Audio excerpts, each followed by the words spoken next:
Hello everyone, this is Yuanwu. Today I'm gonna read this book with you. It's Mr. Nervous from Roger Hargreaves. Poor Mr. Nervous was frightened of everything and anything. At the slightest little thing, he would quiver and tremble and shake and turn to jelly. So it's not really surprising to find that Mr. Nervous lives as far away from anybody as possible, in the middle of the woods, miles and miles from anywhere. This story begins one morning when Mr. Nervous was asleep. It was a beautiful autumn morning. The sun was shining.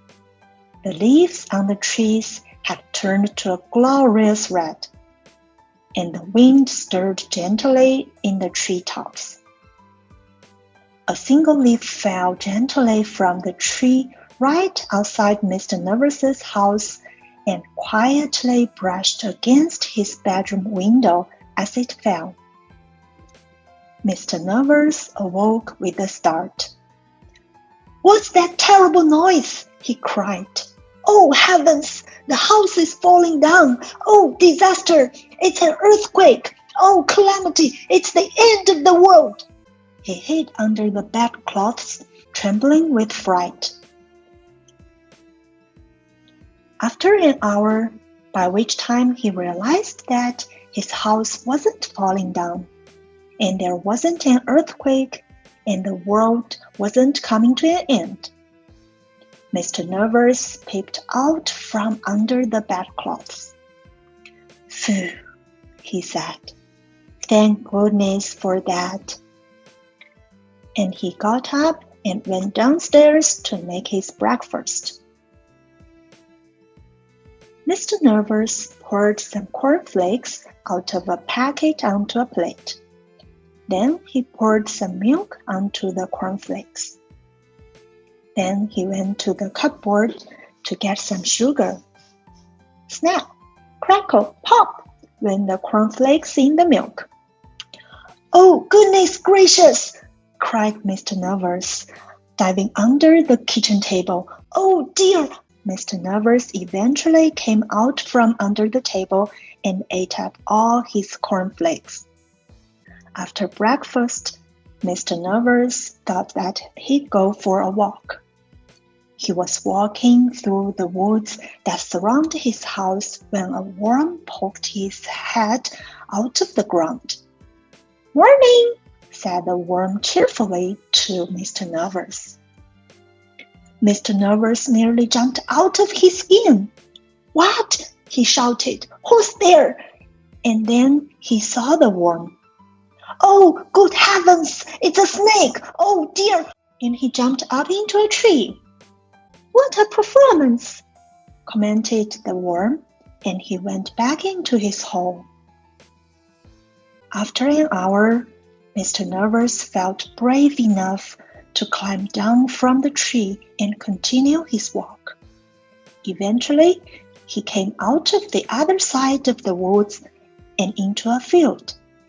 Mr. Nervous glanced around nervously. It was an empty field. Or was it? In the long grass in the middle of the field, unseen by Mr. Nervous, there was a man enjoying a nap in the autumn sunshine. Mr. Nervous picked his way cautiously through the grass. The man, fast asleep, snored.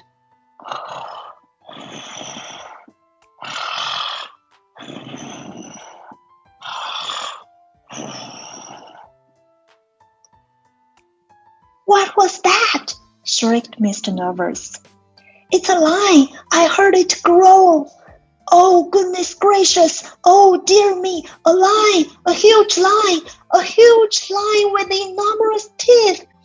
A huge lion with sharp teeth! A huge, ferocious lion with enormous sharp teeth!" And he fainted. All this commotion awakened the man, who yawned, stretched, sat up, and saw Mr. Nervous lying on the ground beside him. "Oh dear," he said, for he was a kindly man. "Oh dear," and he picked up Mr. Nervous and placed him gently in the palm of his hand. Mr. Nervous came to and sat up, rubbing his eyes. Then he saw the man's face looking at him. "Oh, disaster!" he screamed. "Oh, calamity! It's a giant! An ogre! Oh, gracious! He's going to have me for breakfast!" My, said the man gently. "You're a nervous little chap, aren't you?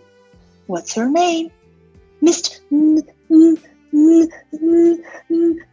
Nervous," stammered Mr. Nervous. "I used to be nervous like you," said the man, "but I learned how not to be. Would you like me to tell you the secret?"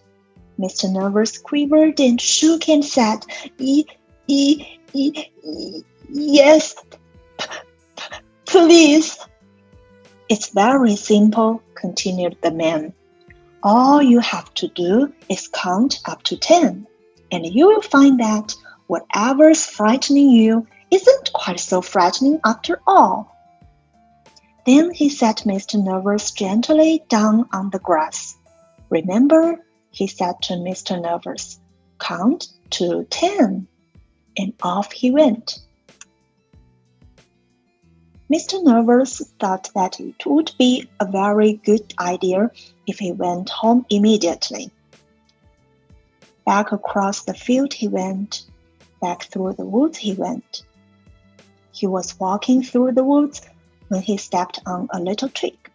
Snap! Went the twig. Mr. Nervous jumped twice his own height in terror. "What was that?" he shrieked. "That terrible snapping noise! It's a tree falling down that's going to crush me to pieces! Oh, calamity! It's a crocodile hiding in the bushes, snapping his teeth! Oh, disaster! It's—" And then he stopped. He took a deep breath. 1, 2, 3, 4, 5, 6, 7, 8, 9, 10, he said. And he saw that what had gone snap was a twig, a silly old twig. "Phew," he said. Mr. Nervous had almost reached his house when a leaf drifted gently down from a tree on top of him. "Help!" he screamed, and then he stopped. He took a deep breath. 1, 2, 3, 4, 5, 6, 7, 8, 9, 10. And then he saw what had fallen on him was only a leaf. Nothing but a leaf. "It works," he said out loud in wonderment. And do you know, it did work. After that moment, Mr. Nervous was a changed man. Well, you can see that by looking at him, can't you?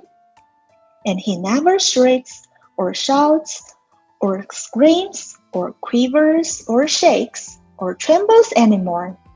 And he never hides under the bedclothes anymore. Well, not very often anyway. Okay, everyone, this is today's story. I believe all of you have learned how not to be so nervous like Mr. Nervous. Yes, just take a deep breath and count to 10.